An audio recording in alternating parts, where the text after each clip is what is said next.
You are listening to the Archaeology Podcast Network. This network is supported by our listeners. You can become a supporting member by going to arcpodnet.com/members and signing up. As a supporting member, you have access to high-quality downloads of each show and a discount at our future online store, and access to show hosts on a members-only Slack team. For professional members, we'll have training shows and other special content offered throughout the year. Once again, go to arcpodnet.com/members to support the network and get some great extras and swag in the process. That's arcpodnet.com/members.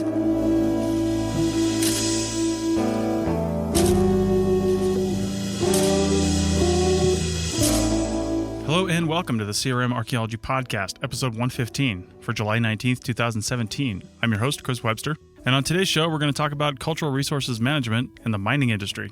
So get out your steel-toe boots and hard hat, because the CRM Archaeology Podcast starts right now.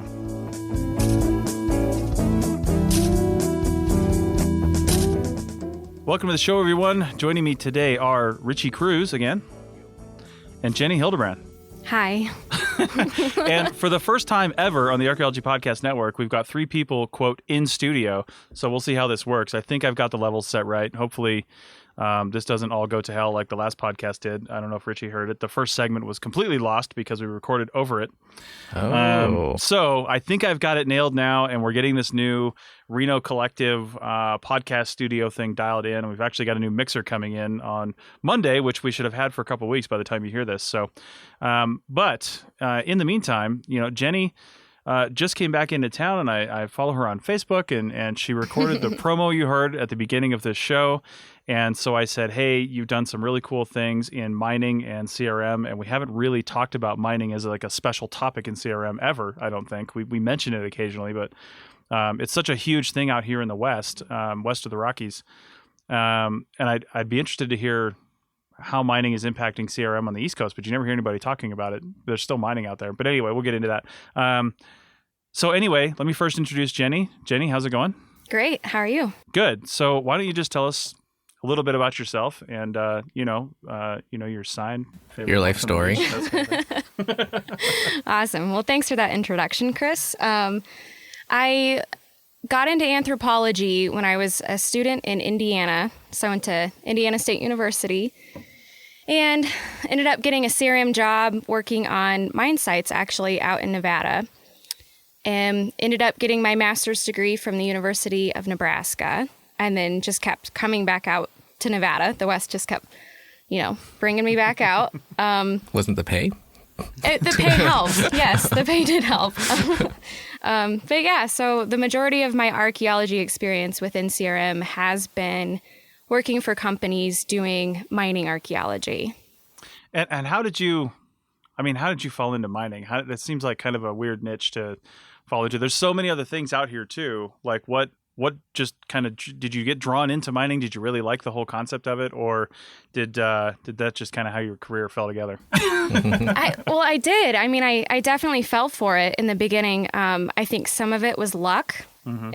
That happened to be the first job that I got, was on this really awesome, 8-month-long excavation working on these fantastic mine sites in Nevada. So, yeah, I just ended up doing it, and then eventually kept getting jobs that were within mining, and that job led to that job, that led to that job, and before you know it, you have a accumulation of mining archaeology under your belt. Well, I would say, just from my own experience, that, probably the majority of historic related artifacts and features and sites that you find, at least in Nevada and the Great Basin, probably have something to do with mining. It's usually mining or like ranching or something, but it's usually mining, right? Yeah, and it's all interconnected. Yeah, totally. Well, I got to say, I follow you on the kind of falling into it too, because when I was on the East Coast, I hated historic archaeology. Like, really? Just hated it. What? Like, I don't need one more dirty piece of pottery. There's no tin cans. There's maybe some old cars. Everything just dissolves out there. Yeah. And it's gross. I'm like, show me the awesome, because, we would dig up a site and have awesome prehistoric pottery and some really cool points and things like that. So that's what I was really interested in. And then we came out west, and I was like, wait a minute, you mean we can date this can scatter or this this bottle collection to like a year, or like a range of 5 years or something like that, and then Yeah, and it's sitting on the surface, and you don't have to do STPs to find where it's at. Yeah. that's the big thing right there. So I kind of rekindled my own or started my own kind of love for historics there, just because they're so diagnostic, and there's so much you can tell about mining stuff too if you know what you're looking for. Yeah, absolutely. So let's talk a little bit about, I guess some of the types of things you could see out here. If you're a first time archaeologist, let's say in the Great Basin, from a mining standpoint, what are some of the things that are more common that you might be able to see on like an archaeological project? Random depressions in the ground. Yeah, prospect pits, cairns. You come across a lot of mining cairns. A couple of rocks in a pile with a wood post sticking out of them. That's right. A lot of shafts and adits. Now, we have to define these terms now for people that don't understand. What is the difference between a shaft and an adit? A shaft is a vertical hole. An adit is a horizontal, tunnel. Opening into the side of a mountain or a hillside. Okay. Yeah. And the adits are the ones that people might be tempted to go inside of. Yeah. Yeah. And why shouldn't you do that? True. Well, there's many reasons why you shouldn't enter into adits. The first being, if you don't know what you're doing, because they do have training where you can get certified to do this, and there are a lot of professionals that have the ability to go within adits. But for the general population, you can come across rattlesnakes, you can come across unstable ground.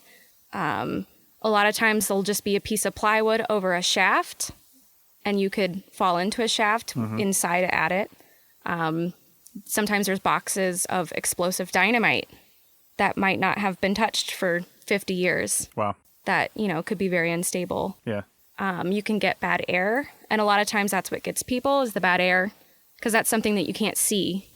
And sometimes you don't smell it at all. Or you don't even realize it's affecting you until you're way in. Mm-hmm. The whole canary in a coal mine thing's not just a old fable, is it? Oh, no. Yeah. Nice. And most people don't have canaries nowadays. So. Yeah. Yeah. That reminds me, while we're talking about going in these things, or rather not going in these things, and we didn't talk about this in the pre-show, so I don't know if you have an answer, but I've always been fascinated by sending in drones to these mine shafts and adits and the whole mining system and figuring out what's going on. Have you, you were just at a conference? I was. Anybody talking about this kind of stuff? Actually, yeah. I had Really? a couple conversations. I gave a presentation at the Mining History Association. So there's Nice. there's my Cool. plug. So check out mininghistoryassociation.com. It's a great website. But We'll have these links in the show notes too. Yeah. Oh, great. I had someone come up and ask if I'd considered using drones on a project that I just worked on, dealing with Chinese placer sites. Nice. And as you know, there are quite a few people nowadays. Drones are becoming more popular. Funding has become more available because the price has kind of come down now that more people are using them. So yeah, I foresee drones being used quite a bit in mapping underground mines and dealing with the landscape, like the larger landscape of a mine. Yeah, like some of these historic mines, like some of these old towns in Nevada, they're just Swiss cheese underneath. And it'd be really cool to see, not only in some cases where they actually, I'm sure they were creating some sort of map as they went so they could figure out what they were doing, but checking out the accuracy of that, seeing what's left. What did they leave behind, when they abandoned the mine? The biggest problems I've seen, and I don't know if they talked about this, is probably signal transmission to the drone, because you probably don't want to tether it because it'll get caught on something. But you also go around a corner in a hard rock mine 200 feet down a shaft, and you're probably going to lose the signal. So that's probably a really big problem, unless you send them in autonomously to just map and then reverse their course and come back out. So I don't know. So now you're venturing into areas that I am not qualified to discuss on. That's right. I don't think we are either. So I'm sure there's some archaeology drone expert that my we could God. bring in on this conversation. No, it's probably not an archaeology one yet. It probably had to be specific to mining would be my guess. Yeah. It's something we'll look into. I am talking to the people at Archaeology for for an Archaeotech podcast. So maybe let's bring that up. All right. So anyway, you mentioned a term a little while ago, and I want to see if we can help define some of these others, because I know when I got into the Great Basin, people have thrown around all these terms, especially for mines and stuff. And I'm like, I had to go look it up because I didn't want to sound stupid when I didn't know what the hell they were talking about. And I don't want people here on this podcast to do that either. But you mentioned placer mining. Yes. What is placer mining? Ooh. Placer mining is alluvial mining, and most of the time you come across placer mining, it's in a valley, and you have a lot they're very close together. Sometimes they could be, 20 to 40 feet deep. So it's using water to mine, for the most part, in the most general sense. Using water to kind of separate the materials, the minerals from the rock. Yeah, so you can get a bucket full of ore, dump it into a rocker, and you can use water to separate out True. the larger from the smaller. Is gold panning essentially miniature placer mining? Yeah. Because it's still using water, right? Yeah. I guess. Yeah. Yeah. Okay. So what other? There's multiple variations of size sure, with placer mining. But a lot of sites in Nevada, you can come across Chinese placer mining sites, Oh, nice. which are really interesting too. Okay. Because there's certain techniques that you can use Right. when doing placer mining. What other types of mining can you come across here in Nevada? Oh gosh, there's actually when I started getting into it, I was impressed by how many different variations and types of mining you have in Nevada. But you've got hard rock mining, you've got your gold mining, your silver mining. I worked on a perlite mine. Perlite. Yeah. I'd never really worked or heard of perlite for the most part, but it's basically those little white balls and when you pot plants. Oh, okay. Oh. Yeah, perlite. And it's a really soft material. So. Nice. Aside from minerals, like what types of mining can you find? Because we have the shafts and adits we've mentioned. We've seen big open pit mines. There's the placer mining you mentioned. Like what other? I guess if you're trying to record these things as an archaeologist, and the first thing you have to say on your site form, let's say for example, is this was a blank mine, not a gold mine or a silver mine, but this was a placer mine. This was this type of mine. Do they have like what any other special terms? Am I totally way off base here? Trying to think about what we're talking about. Well, I don't know. I mean, I have a whole bunch of old timey mining books at home, and it's like there's a million types of adits and everything, but nothing we use. I guess you're right. Yeah. I guess then the bigger types of things I would see is basically, the subsurface and surface mining, really. Yeah. The big two major divisions. And scale. Yeah. You can have small scale mining, which is just one guy out who's prospecting, or you can have, large scale mining operations that go, from the mid 1800s all the way to today. Right. Yeah. They just keep digging. So I guess what you're asking is like, when you're on the ground, what are you looking for? Am I wrong? So what more like what those things are called? But yeah, let's talk about that though, because we're kind of leading into that. So you're out on survey in the Great Basin for the first time. What are some signs that you're seeing mining activity? We kind of alluded to it in the beginning, but what do these things look like? We mentioned pits and cairns and stuff like that, but what do these features look like? I mean, some people might think we're looking for a massive hole in the ground, or we're looking for a head frame, or we're looking for something like that. But obviously, those aren't the only signs of mining. Those are the obvious signs of mining. But what are some of the other signs, and what could they look like? Well, the big picture. So you have human beings who are altering the landscape. I was gonna say screwing up. Yeah. That's an. Well, it's just like when I was doing my field school, I was helping defining a mining district, and they put placers every damn where in the whole valley. It's like you couldn't walk around at night without a headlamp. Yeah. Yeah. It could be pretty dangerous. Right. Especially when you're drunk. But I mean, for the most part, just turned up earth. You can get trenching, because a lot of times people will go back on historic mines and they'll rework the waste rock piles. Right. So a lot of times too, big tailings piles, waste rock piles. So they're just basically large piles of dirt, essentially, that's taken out of the ground. A lot of times too, you'll come across not only the industrial side of it, like, the machinery parts and the actual part of the mine, but you'll come across domestic artifacts like cans and milk cans and beer cans and, ceramic plates and the more human side of it.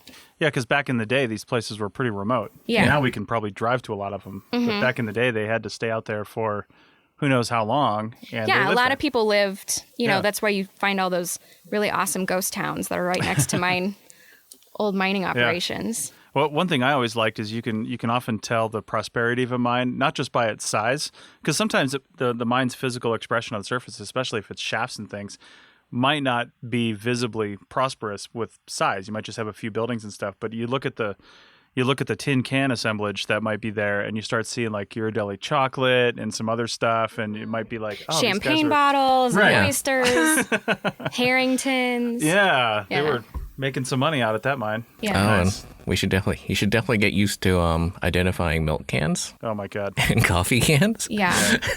Those are good for identifying dates, Yeah, indeed. which is neat when you can come across a site and kind of tell what year or, you know, what range of years. Unless someone is mine trying to ask you off operated. the top of your head, what is a Type 9 milk can and what are its dimensions, which has happened to me before. Oh, really? I'm like, I don't know. I don't have my cheat sheet. That's the kind of information I keep in my iPad, not in my head. That's Yeah. a 208 by 208 from 1946. No. That's probably right.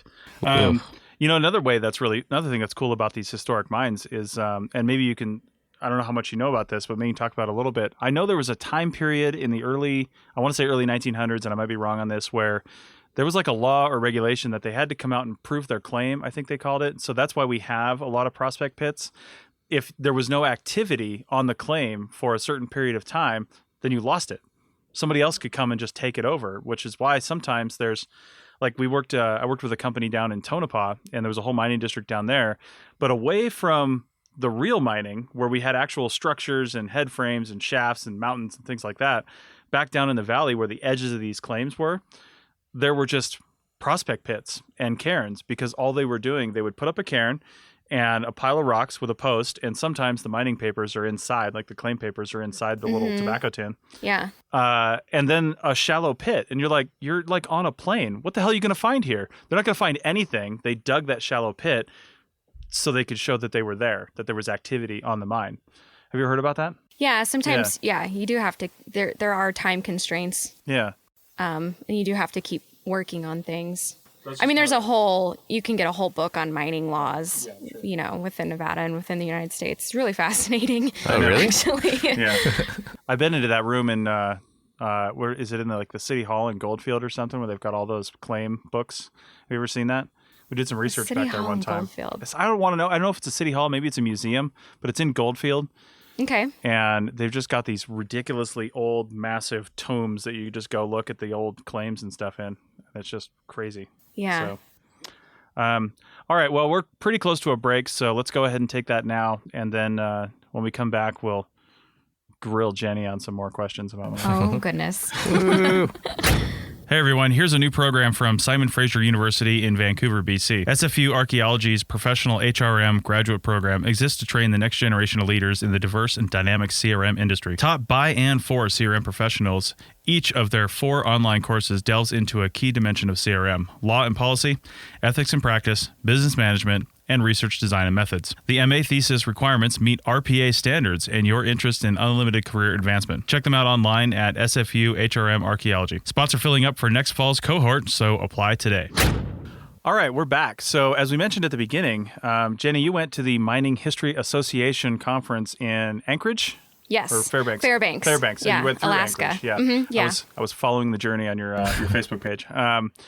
So first, tell us a little bit about the Mining History Association. Like, what is it? What is a conference? What do I see if I'm going to go there? Well, what you're going to see. That's such a loaded question. I know. So every year, the Mining History Association has a conference, and it's usually, like the title, it's associated with a historic mining place or where mining has occurred. So this year it was in Alaska, and it focused on all of the mining history and mines around Fairbanks. And the cool thing about the Mining History Association is it's made up not only of archaeologists, but you've got historians, you have retired miners, you have geologists, you have, just people who happen to like mining history, who have never worked in the industry. So it's a really good mix of all of these different types of career paths coming together and just having fun. And a couple days out of the conference, a bunch of tours are set up. So we went to an underground mine this time and got to go inside. And we went to a permafrost tunnel. Nice. And had a tour from this awesome Russian guy named Misha. So you get to do a lot of things that you normally wouldn't get to do. And of course, there's conference papers, and it's a great networking tool. We've got people from all over. I just got an email from a mining guy in Australia. Nice. So it's an international organization, and it's a really... If you're interested in mining history, it's a really great organization. They've got a really detailed and very well-kept website that has terminology, mining terminology that you can look up. It's got great resources, great library, pictures from like every past conference. Nice. Next year, it's going to be in Deadwood. So, Oh, cool. yeah. And it was in Telluride the year before, Virginia City the year before that. So for the most part, it's within the West because that's where the majority of mining takes place. But it's also sometimes international. Yeah. And every now and then we get back to the East Coast. We're going to be up in Michigan working on iron mining. Oh, yeah. I've got a lot of family that have done that. Yeah. So, and then coal mining's come into discussion. And so, yeah, it includes anything that has to do with mining history. Cool. That's a brief story. I remember going back when I was like 10 years old back to Upper Michigan to visit family. We took like a week and a half long trip back there. And I had an uncle, or maybe even great uncle, that worked. He was a foreman at an iron ore mine up near Lake Superior somewhere. Yeah. Wow. And we had just gotten these wrist rocket slingshots, like for the summer or something like that. My parents got us these things, and he gave us, because I guess they transport the ore after it's they transport the iron in these little pellets. I guess after it's refined or something somewhere, they bring it down in these little pellets, and then they put those into big train cars, and then they run the train cars to wherever they need to go. Well, these pellets just fall off the sides of the cars because it's just dumped on top of there. So then they go over the tracks periodically with this massive electromagnet, and it picks up all these iron pellets, and then they take those, and then they get them back in the cars eventually. And then that's kind of neat. Yeah. Well, he gave us these coffee cans of iron, like marble-sized iron pellets to shoot with our slingshots. That was the worst thing That sounds he could safe. ever have done. What? I don't know how many windows we broke. Sounds like good parenting. Oh my God, it was so terrible. Anyway, you gave a paper up at that conference. I did. So have you done, I guess the conference probably wasn't totally focused in Alaska unless your paper was something for up in Alaska, or did you just present something else? What did you I mean, they had symposiums where it was focused on Alaska and focused on, the Fairbanks area and history of Fairbanks. But yeah, there was presentations, some that just dealt with, a certain topic. Yeah. And then, it didn't really matter geographically. Right.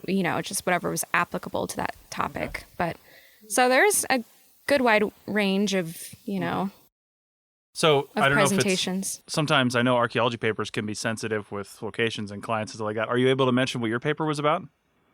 Yeah. Okay. We'll go with that. Be as generic as you want. I will. Because it's always good to be generic when you're talking about, archaeological sites and where they're located. That's right. We don't want any of that on the podcast. Yeah. But yeah, it was a historic Chinese placer mining site. Okay. And it included, 190 some shafts. And the whole point of recording the project was it was a safety issue. Mm-hmm. So the site was going to be fenced up, okay, to keep it safe for the public. So there needed to be a cultural assessment to make sure that the fence wouldn't affect the site because it was already an eligible site. So that's the gist of it. That's the gist of it? Yeah. And it had an associated Chinese town site, a Joss house. There was about 14 structures that were out there. At one point in the 80s, they went back and did some work. Some modern work was done out there. Mm-hmm. A pit was put in. And they came across some Chinese opium tins. Yeah. So, I mean, it was a pretty interesting Chinese site. Do all, because I've recorded and I've participated in recording, and Richie has too, of probably a lot of mining complexes around Nevada. But I guess They're everywhere. they're totally Yes. everywhere. Totally If you everywhere. work in Nevada, you will have to record a mine site, whether That's you right. want to or not. And I guess since I've owned my own company and been at like the PI level, I haven't actually recorded that many. I've been doing other things and working in other places like California, things like that. So, but before that, I was more of a team member on the recording of these things, so I wasn't always privy to the evaluation of these things. I like how you use the word privy. I know, right? I know. We love privies. Yeah. Double entendre. What makes one of these sites eligible? Because you said this site was Chinese placer mine, is eligible for listing on the National National Register of Historic Places. Recommended as eligible. Recommended Yeah. as eligible, Yeah. right? So yeah, because these things hardly ever make it to the register. Yeah. 'Cause who's going to do that paperwork, right? I mean, are all mining complexes in Nevada eligible because if they have like structures and things like that, is that what makes them eligible, or does there have to be a historical connection to it? What makes these things eligible, do you think? That's a really interesting question, and it's Yeah. also a big can of worms kind of question. Right. Because there's different criteria Yeah. that can make something eligible. But you also have to take into account things like integrity. Right. What's the current State. state of preservation. Has a lot of things been moved? Is everything in context? What's the feeling? Take into account things like landscape. That's a tough question because, like we mentioned before, there could be a really small. We saw mines where there were really small surface expressions because they were taking the material. There weren't even I've seen shafts and stuff where there's just a shaft and there's no tailings or anything. There might be a little bit where they pre-excavated the shaft kind of thing. Yeah. But then all the material was carted off and processed somewhere else. So it didn't look like a lot of activity was happening right there. But the network of tunnels underneath could have a high state of preservation. Yeah.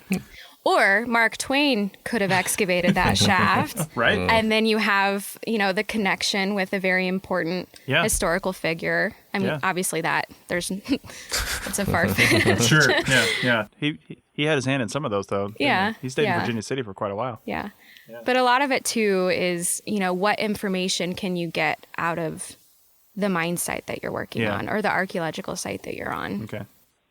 It's always been a sticky problem for me because I have seen some recommended as either ineligible or maybe unevaluated or something like that.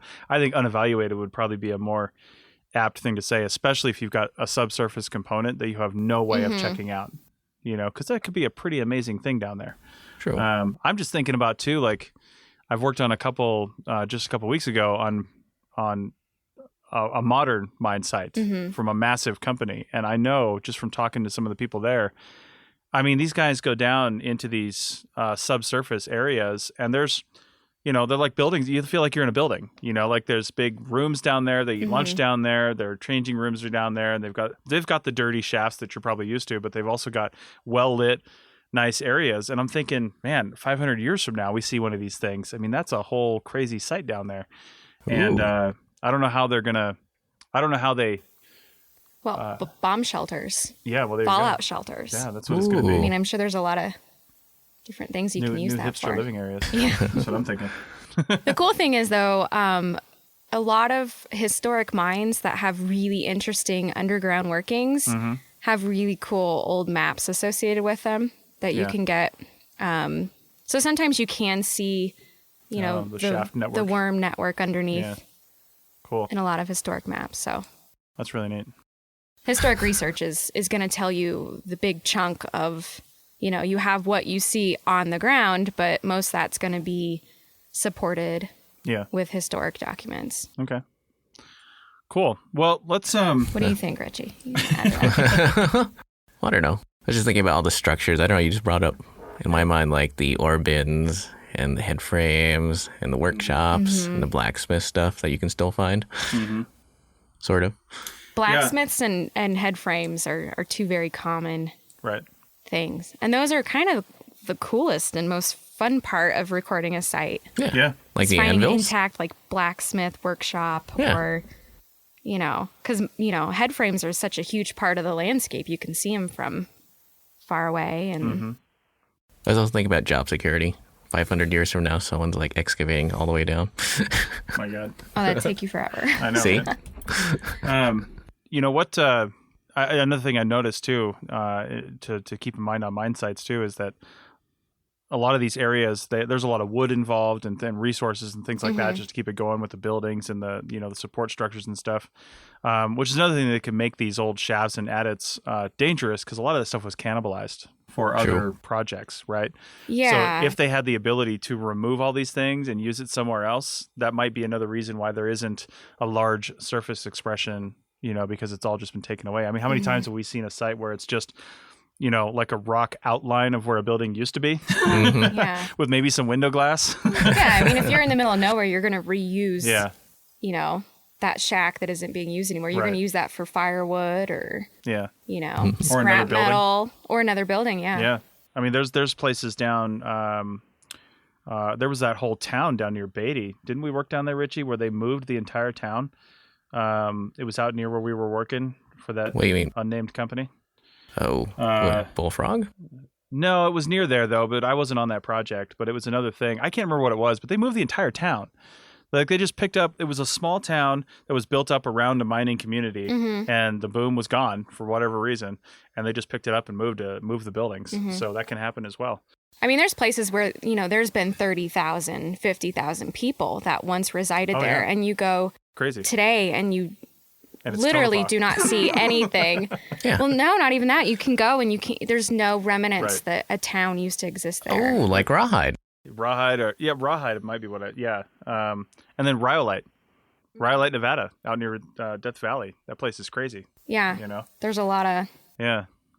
Well, in a lot of these small towns, that are in Nevada that are on the highways and stuff. I mean, even like Elko. I was just in Elko last week, and Elko 10 years ago even wasn't Elko today. Elko's got like 3 sushi places. I had some decent sushi in Elko. I'm kind of surprised. And it was right next to a hipster bistro that I had lunch at. What the hell? Times are changing. Oh, there's going to be a Tesla dealership there before there's one here in Reno, I think. So You never know. you never know. Probably not, though, because Teslas require, they're electric, and mining just wants you to use coal and things like that. So, not here in Nevada, but anyway, getting off track. So let's talk a little bit. We mentioned doing this at the beginning. Let's talk a little bit more about, I guess, some of the archaeological aspects of mining. A little bit more about working as an archaeologist out here. First off, let's get out of the way. What do you need to do to work on a mine site in Nevada? You need to take a class. You need to get certified. Yeah. Proper equipment. Talk about that a little bit. First, you got to get hired on in a company that has, that has work that's going to allow you the ability to. Right. Yeah. But that's the obvious first question, Right. first answer. Normally, most companies, and is it a law? I think it's a law. You have to take MSHA training, which is the mine health and safety. Mine safety and Mine health. Mine Administration. safety. Yeah. Yeah. Yeah, that one. That one. Yeah. And that just, basically lets you know how to not die on a mine site. Right. It's kind of a generalized common sense. Here's all the things you need to know Yeah. in order to be on a mine site and to be safe and go home at the end of the day. And there is some good stuff. I want to talk about MSHA real quick, because Richie just took his MSHA recertification. Oh, so it's fresh on your mind. Fresh on his mind. I took mine about a month and a half ago, because we're both going to work on a mine in a couple weeks. So, but the mine we're going to work on, once we get to where we're going, we're not going to see a lot of mining activity, right? Yeah, you're never around the active. No. It's just kind of more of a, CYA and... Right. However, that's not always the case, which is why you need to pay attention in MSHA sometimes. The mine I was on last week, to and from where we were going every day, and then sometimes during the day, because we were kind of on a linear project across this mine, so we had to get on different areas. But we were right up in the active mine. I mean, I was sitting Yeah, between sometimes two you're haul driving trucks. around like the 400-ton haul trucks. Yeah, I mean, I had my truck between the two haul trucks. Ooh. It's left-hand drive. If you forget that when you turn onto the haul road, you're going to get smashed. Yeah. And then we had a radio, so we had to call to pass different vehicles and stuff. And it's a whole procedure. And if you don't do it right, I mean, it could really mean your safety. So, I actually had to take HasWhopper yeah. for my last job that I had. And what's HasWhopper for those that don't know? Oh, okay, so that's a little on the spot. Health. What do you learn in HasWhopper? Let's not worry about the definition. Let's go say someone Google HasWhopper real quick. Hazardous things? Yeah, he went. It's about hazardous things. I don't even know how to spell HasWhopper. Oh, there it is. Hazardous Waste Operations and Emergency Response. How could you not remember that? Seriously. Shame on me. So I've never had to take HasWhopper training. Yeah, I mean it's really applicable. I'm not surprised that I'm surprised that more archaeologists don't take HasWhopper, even if it's not just on their own choice. Right. If you're working on a mine site, a lot of times you'll see cyanide bins. Oh yeah.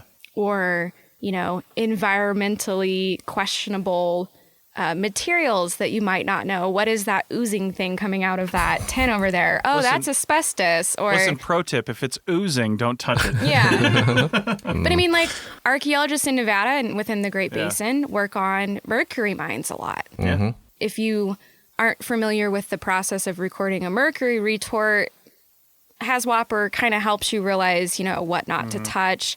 Do I need to wear a Tyvek suit for this type of survey? Right. And then you're kind of getting more into the environmental side of archaeology, which I think archaeologists see more than they know they see. Yeah. If that makes sense. Yeah. But HasWhopper's a good one. And OSHA as well. If you smell almonds, isn't that like a kind of what cyanide smells like sometimes? Yeah. I think I was told that. I don't know. If you smell anything weird, I've heard that saying. Yeah. I don't know if it's true or not.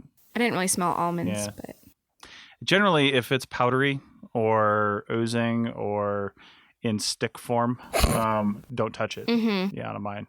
Yeah. So, and you can really get in. Richie's probably one of the smarter people I see. He wears gloves. I don't care what temperature it is. I don't care what he's doing. That's good. We're working below sea level in the southern deserts near Mexico, and Richie's wearing gloves.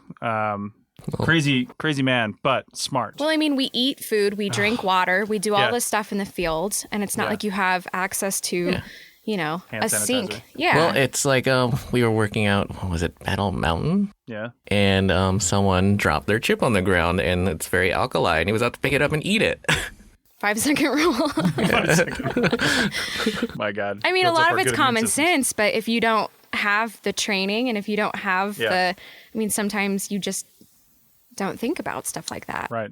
Well, I mean, like there was once a project where someone said, "Hey, don't touch that. That's dynamite." And then the new guy in the crew immediately goes over and opens up the whatever it was in. Yeah.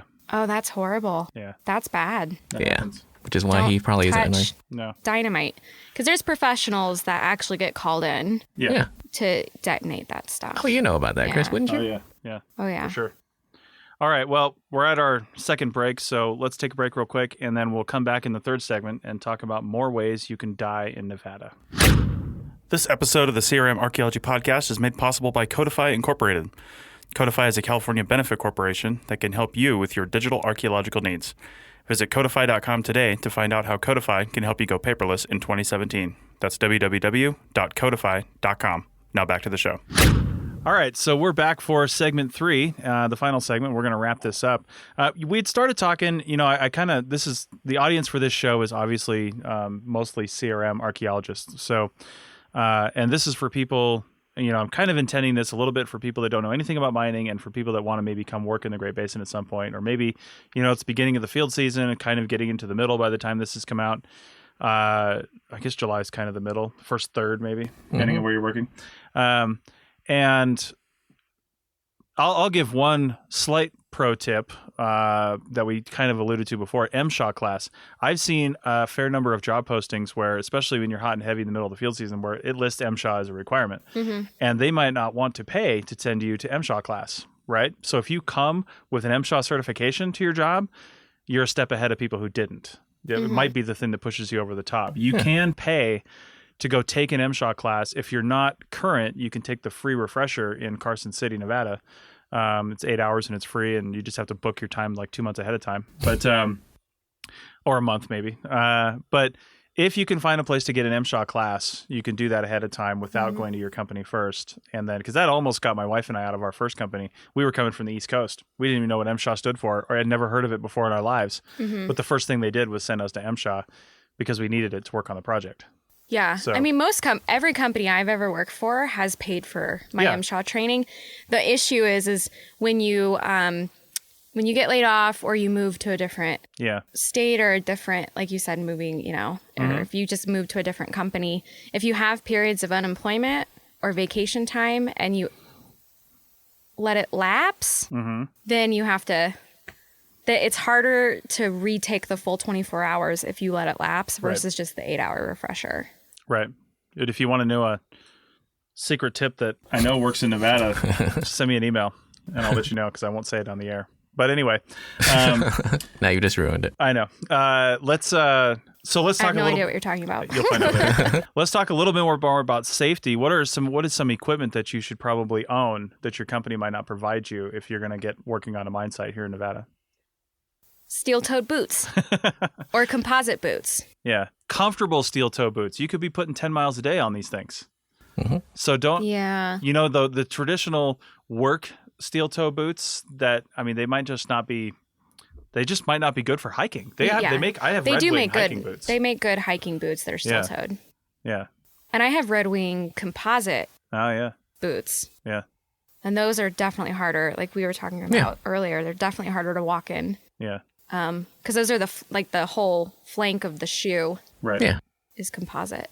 There's also, and I haven't personally noticed much of a difference here. And I've worked in the cold in steel toe boots, but I've heard some mines, maybe all of them now, will allow the what is it, like a carbon fiber almost toe instead of steel. Yeah, it's just like really hard plastic. Yeah, but they'll allow that through MSHA. And I've heard, and I don't know if this is anecdotal or whatever, but that the major difference when you're working in really cold weather, like when you're coming up to winter here in Nevada, is that the steel in steel toe can get super freaking cold and really freeze your toes off. Whereas the other stuff obviously doesn't get as cold.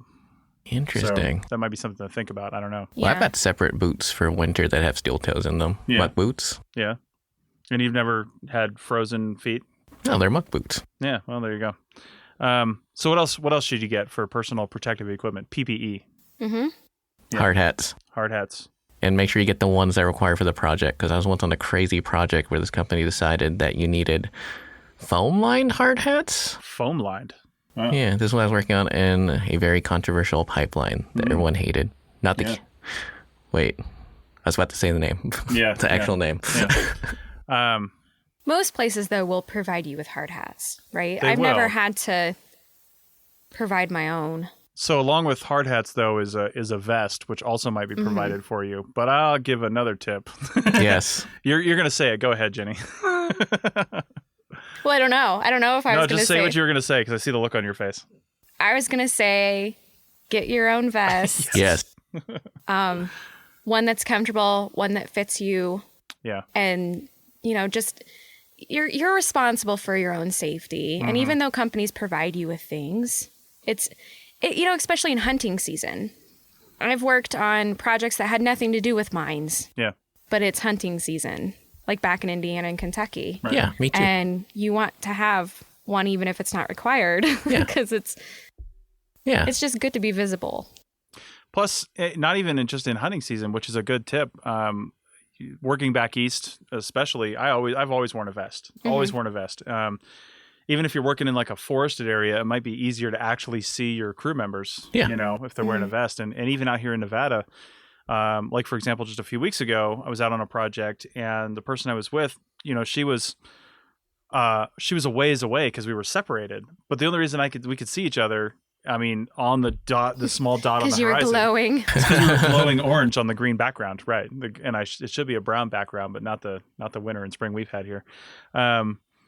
So yeah, a vest is a good thing to buy because, I mean, first off, you'll get one that fits. Yeah. You'll get one that you like. You won't have something too small. Some have really cool pockets that fit perfectly for the right and the reins. Right. And you can have like pencil slots Or and tablets, because it's 2017. I've True. got one that fits my iPad mini Oh, right down in. well, aren't you fancy? I actually turned a hunting vest into a safety vest because they sell the striping separately. Yeah, I've seen yours. Huh. Yeah, because that's another thing. You can't. Some mines are really particular about the color and the striping, the reflective striping on your vest. I had one that was orange but didn't have the right reflective striping on it. And then I had an old crappy vest. I think somebody gave it to me for like bicycling or something out in Nevada, and I never actually wore it for bicycling. But I actually cut the striping off of that and sewed it onto my nice vest that I liked, because I really liked that vest, and I still got it. It's the one I still wear. And it's good enough for the mines. Because sometimes different colors will signify this is a mine owner or a mine operator or a visitor. Well, some mine, are just real particular about orange versus yellow too. They just have a safety policy that says you're going to wear yellow, not orange, or you're going to wear orange, not yellow. I don't know if MSHA has a. When in Rome, I guess do whatever you got to do.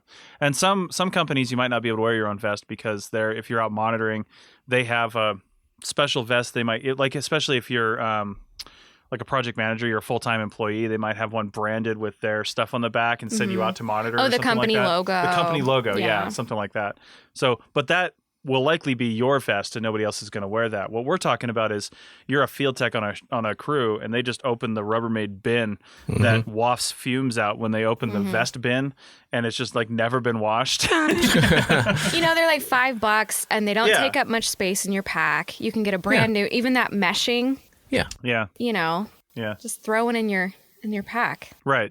The thing I was going to mention about hard hats is they come in all sorts of sizes and shapes and different things, and but most of the ones, except for the one Richie was talking about, the weird foam insert, most of them have this like hanging insert inside, so the hard hat kind of sits off of your head. Well, what is that called? That piece inside? It's like a suspension harness. Yeah, almost. The suspension. You're right. So the little suspension framework, you can actually buy that separately. So if you want to have your own sweaty suspension thing versus somebody else's, you can use the company's hard hat. Just snap your little suspension thing inside of it. You know. I didn't know you can talk this long about hard hats. I know, right? You can go all day. Well, then there's the fancy cowboy hat ones you see on mine. I've got one. Yeah, of course you do. I know. I'm surprised you're not wearing it now. I mean, and sometimes too, those are only good for 2 years. Yeah. They have a limit. Yeah, because the hard hats, especially us. Because I once worked on a project where I collected stickers from like bananas and stuff, and it was tacky, and I don't do it anymore. But What? This was newbie me. But anyways, stuck stickers onto it, and then obviously that wasn't the proper and professional thing to do. So Probably not. What? yeah. Did somebody call you out on it, or? Yeah. So just don't put stickers on your hard hats either. Right. Other than the 'Cause approved ones. Other than approved. Yeah, some mines will give you a sticker saying you went through their training. Yeah, Those you are gotta fine. Put that on. Yeah, but I think that's also a backhanded way of saying, oh, you did this training 3 years ago, your hard hat's invalid now. Yeah, it's because sometimes they're dated. I know some of the Barrick ones are punched out with the date. Oh, they are. Yeah, the Barrick safety stuff. My hard hat still has a like one from like 5 years ago. But one of the ways you can tell your hard hat's good or not is go into a really dark room and shine, like if you're in your hotel room, pull the lampshade off and stick a light inside of it. If you can see little cracks and things coming out of your hard hat, like hairline cracks, that probably means if something lands on you or something like that, your hard hat might just shatter. I did not know that. Yeah, that's actually a good thing, because it's plastic, and we're out in the bright sunlight at high altitude with a lot of UV radiation, and UV breaks down plastic. Everybody's seen a plastic bottle or something that's been sitting in the outside.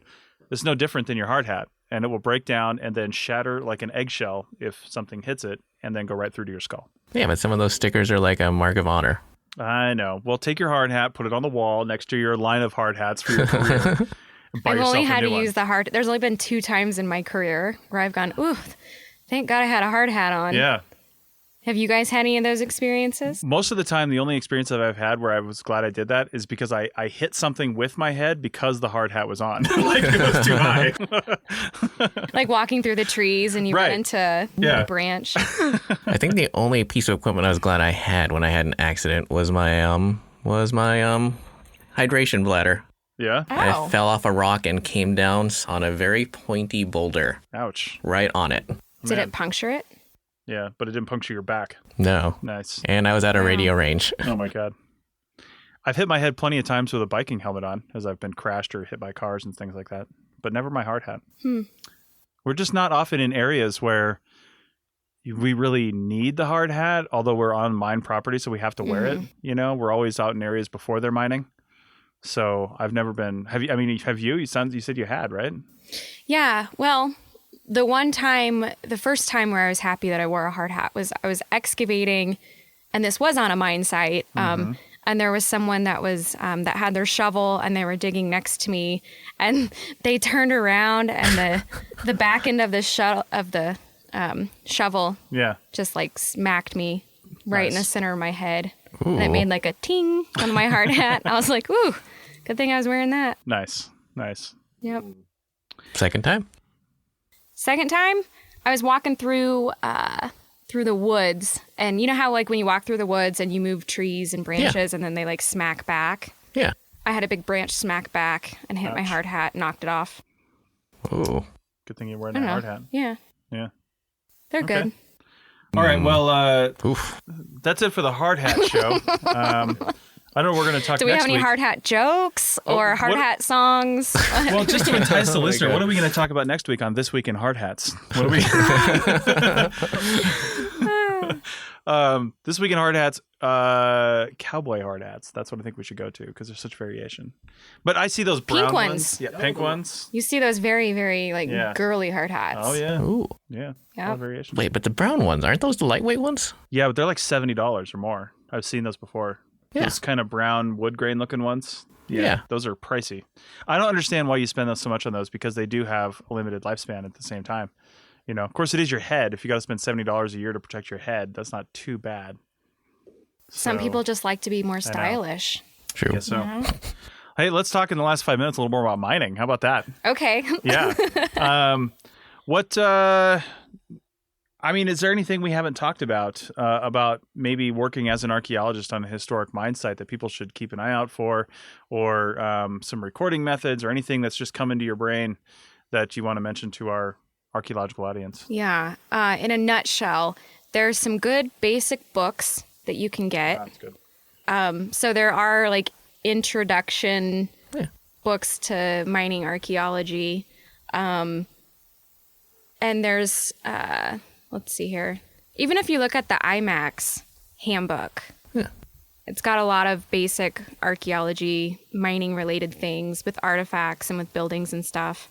So basically just get one or two good introductory books and then think of mining. If you have to record mining, think of it as a landscape. Think of it as it's not just a tree in the forest. It's a whole forest. So the features on the landscape, you know, are basically trees, but you have Makes total sense. That sounded cheesy. Anyways, you've got, you know, it's a network. A lot of mining, it's large scale. Yeah. And it's interrelated and it's connected. And it's just human behavior. So if you think about what you would do if you went out and were a miner and lived next to mines, like what kind of activity would you be doing? And then just kind of like apply that concept to trying to visualize what took place on the landscape when you record it. You know, Probably just playing a lot of Xbox like they do now. yeah. I mean, you do see a lot of shot up bottles. There you go. Well, that's You see true. games. You see modified tin cans and things like that? Yeah. You see a lot of liquor bottles. See a lot of liquor bottles. Yeah. Yeah. A lot of the modified stuff, though, too, is just because That's what they had. they had to reuse stuff. And that's Yeah. a good socioeconomic marker. I've seen more than a few Or if you're isolated. log cabin syrup tins turned into like candle holders. Yep. The side cut out, candle inside. Yeah. Well, that's yeah, really I can't good. think of any good books off the top Oh, of my what? head, but Really? I love all the Twitty books. Oh. Yep. Yeah, Twitty's got some Rust to Rust to Riches. Riches. Yeah, That's we'll a have- good one. Yeah. We'll have links to That's this a little stuff bit in the more show notes. detailed and in depth. Well, and even if you don't read Rust to Riches, I was just telling somebody about this last week, is if you're an archaeologist and you're going to work on a mine site, one of the most common things I think we record on an actual mining complex with like existing at least platforms and structures and stuff, maybe not structures, but some of the remnants, is the big concrete platforms with Machine bolts, mounts. machine mounts Yeah. with bolts coming up out. Yeah. Twitty's got an index that has measurements for all that stuff. Yep. I've recorded so I've many used of that those. a couple times. Yeah. Yep. Before I even knew that book existed, I've recorded so many of those where just as an archaeologist, you're trying to when I first started working on mine sites and recording these things, I had to go out there just basically as an observer because I knew nothing about what I was recording. I didn't know what they were called. Mm-hmm. I recorded a head frame the first time without knowing it was called a head frame, right? What'd you call it? I don't know what I called it. I don't even remember, but I know that I didn't call it the right thing. Who let you work out there? I know, right? Yeah. How did that even happen, Chris? But the thing is, as an archaeologist, what you learn is you just have to learn the power of description. And if you just take enough pictures and you describe everything that you can possibly think of, because unless you're I was going to say the word again, unless you're you have knowledge of what's going to happen after this. Maybe it's going to be destroyed. Maybe it's not. You have to assume that it's not going to exist after you see it. As a CRM archaeologist, you have to do that. So now a mining complex, chances are they might try to avoid that. But if they don't, you have to describe everything as you see it as well as you possibly can. So I've done that with those mounting platforms, those motor mounts and pump mounts and things like that, and said, okay, how far is this sticking up off the thing? How big is the block? How many are there? How, if you can get into the threads and stuff like that and get into the details. Yeah, it's all separate pieces of a puzzle. Right. Yeah. So if you record something in extreme detail, and then you have your resources on like mining history or mining archaeology. Yeah. And if you look at the historical documents that you can get and any overviews of whatever mining district that you're in, if you're in a mining district, and just combine all of that together, then you can actually recreate basically what happened on mine sites for the most part. Except maybe that time you found the ice cream truck. Oh, the ice cream truck was fantastic. I know what ice cream truck you're talking about. Came up over the hill, was like, what the hell is that? I recorded it. Sometimes you find really interesting things in the desert. I once found a plastic head on a stake with a swastika on it. Oh, that's right. And I had to camp. There. Nice. It was next to a mine that I was working at. So sometimes you're like, I don't know about this. Yeah. That's not good. A little too much time in the desert for those people. Yeah. Yeah. Who knows what you're going to walk up upon. So come work in Nevada. Yeah, let's do it. Who knows what you're going to find. All right. So on that note, I think we'll call it for this episode. Thanks, Jenny, for joining us and telling us all about mining. Thank you for having me. Hope I helped and brought something to the table. Hopefully. If you have questions, as always, you can send them to Chris at archaeologypodcastnetwork.com. Or go on the website and leave a comment or leave us some hate mail on the Facebook page we use on this. Oh, gosh. Don't do that. I know. Go ahead. Jenny will be linked, and so, be nice. And so will Richie, so you can leave them hate mail as well for the first time. So. Oh, no. Yeah. I'll never come back then. No. I'll get scared. I know. All right. Well, thanks a lot, guys. And thanks, everybody, for listening. And we'll see you next time.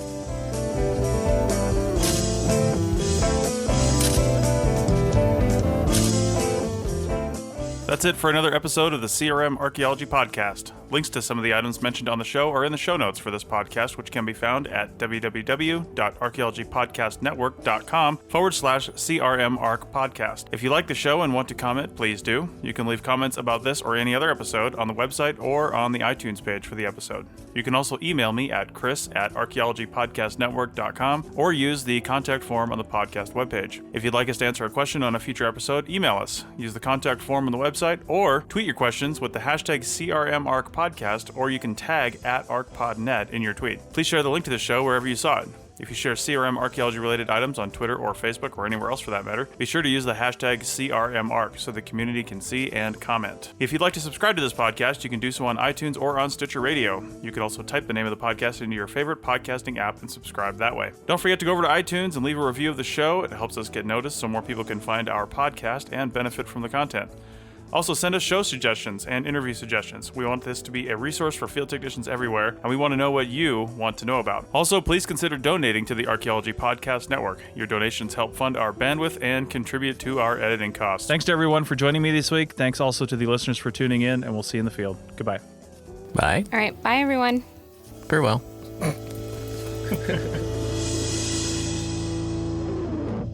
This show is produced by Chris Webster and Tristan Boyle, and was edited by Chris Webster. This has been a presentation of the Archaeology Podcast Network.